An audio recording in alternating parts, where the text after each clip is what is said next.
Welcome to this episode of the Cozy Cove Storyhouse. Our last episode covered Operation Sea Lion, detailing the German plot to invade Great Britain. Today, we'll be looking at the Blitz, the 9-month-long bombardment of the British people, whose bravery still echoes today. So sit back, pour a cup of coffee or tea, and enjoy this journey into the past.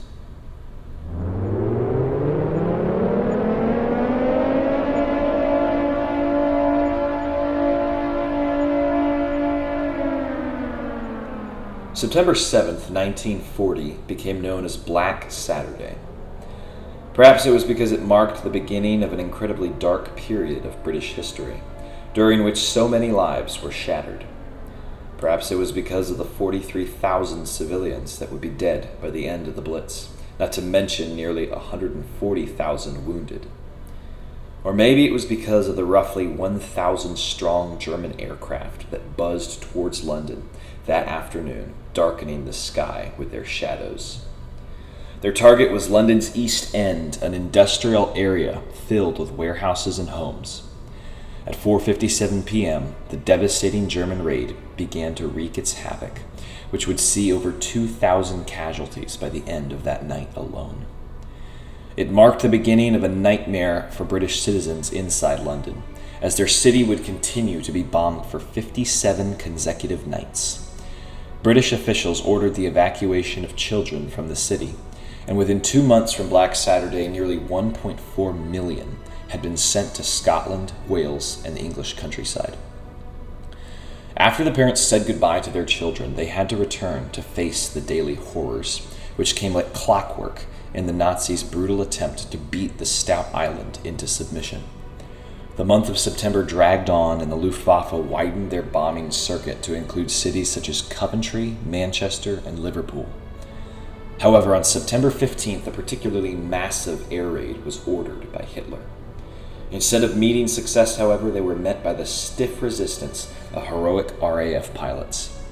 Nearly 60 German aircraft were shot down that day, and it was a huge blow to Hitler's Reich.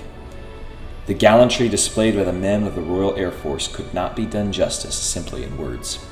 Outnumbered 2-1, the heroic acts by these relatively few men proved crucial to the survival of Great Britain.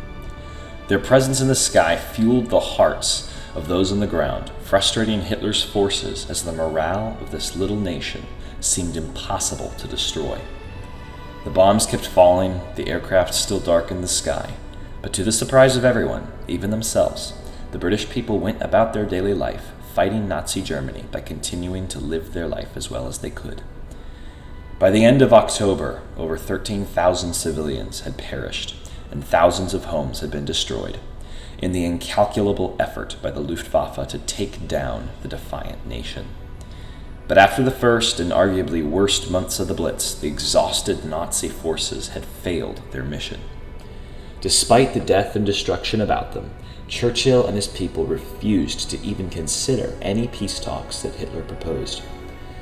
They were rigid in their opposition of the tyrannical power that had conquered most of Europe, and Churchill stayed true to his word: Britain never surrendered. While the Blitz continued for 7 more months, Britain's survival of the first 2 doomed the German bombing efforts. The British people had seen the worst, and yet still had unshakable confidence in their beloved RAF pilots stubbornly defending their country. Germany had finally failed in an attempted conquest, and Britain's survival shattered the idea that Germany was invincible. As 1940 came to a close, and during early 1941, Hitler despaired of ever putting boots on the ground in Britain, and instead began focusing elsewhere. The British resilience was annoying, but the Führer was far from defeated, and the world was anything but free. In late September, Germany and Japan had signed their official alliance, and Italy had begun pushing into the Balkans and Africa. Slowly but surely, the Axis powers began to cover more and more of the world in their darkness. Yet still, the British people breathed a sigh of relief, proud to have repulsed the Nazi bloc of power, and championed by their Air Force. Churchill stated it best after the Blitz was said and done. Never in the field of human conflict was so much owed by so many to so few.